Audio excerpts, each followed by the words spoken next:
அனைவருக்கும் வணக்கம். இந்த கோவில் எங்கே இருக்குதுன்னு பார்த்தீங்கன்னா சந்தோஷி மாதா கோவில் காட்டன்பேட்டை இருக்குது. காட்டன்பேட்டையில் வந்து ஆஞ்சநேயர் கோவிலுக்கு பக்கத்தில் உதயா மெடிக்கல், அந்த உதயா மெடிக்கல் பக்கத்து பில்டிங்கு மாதிரி தான் அந்த கோவில். சந்தோஷி மாதா கோவில் நவராத்திரி பூஜைகள்லாம் வந்து ஜோராக பண்ணிகிட்ருக்காங்க.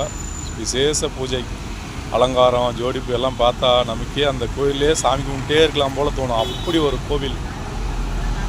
அதாவது பூ மாலை வந்து ஒரு மாலை தான் போட்டுருப்பாங்க. இருந்தாலும் வந்து பார்த்திங்கன்னா மற்றபடி இந்த ட்ரெஸ் போடுறது, அலங்காரம், நகைங்க எப்போல்லாம் போடுறது, அலங்காரம் வந்து சூப்பராக அருமையாக இருக்கும். அப்படி ஒரு நேற்று பூஜைக்கு போயிருந்தேன். ஆனால் போனதே 11 மணி ஆகிடுச்சு. 12 மணி வரைக்கும் பூஜை பண்ணிட்டே தான் இருக்காங்க அவங்க. நான் ஒரு மணி நேரம் பூஜையை பார்த்துட்டு மணி 12 மணிக்கு மேலே கிளம்பி வீட்டுக்கு வந்தேன் நைட்டு. அவ்வளோ ஒரு பூஜை, தாண்டியா, டான்ஸ் போடுறது, ஆட்டம், பாட்டு, சூப்பராக பூஜை பண்ணிருக்காங்க. முடிஞ்சால் இந்த கோயிலுக்கு வந்து அடிக்கடி பாருங்கள், ஓகேங்களா? சூப்பரான அலங்காரம், ஜோடிப்பு, ரொம்ப சக்தி வாய்ந்த அம்மன் சந்தோஷி மாதா கோவில். ஓகே, வீடியோ பிடிச்சா லைக் பண்ணுங்கள், ஷேர் பண்ணுங்கள், சப்ஸ்கிரைப் பண்ணுங்கள், பெல் பட்டன் பண்ணுங்கள். மீண்டும் அடுத்த ஒரு நல்ல வீடியோ பண்ணிக்கிறேன். Okay was.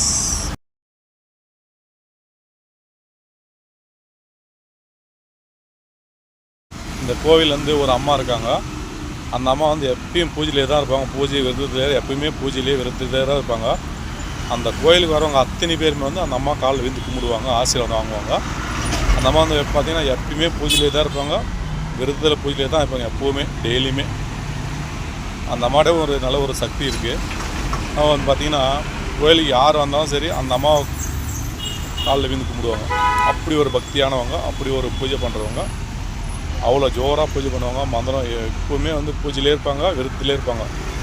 அவ்வளோ ஒரு பூஜை பண்ணுறதுல ரொம்ப, அவங்க பேர் என்னன்னு தெரியல எனக்கு.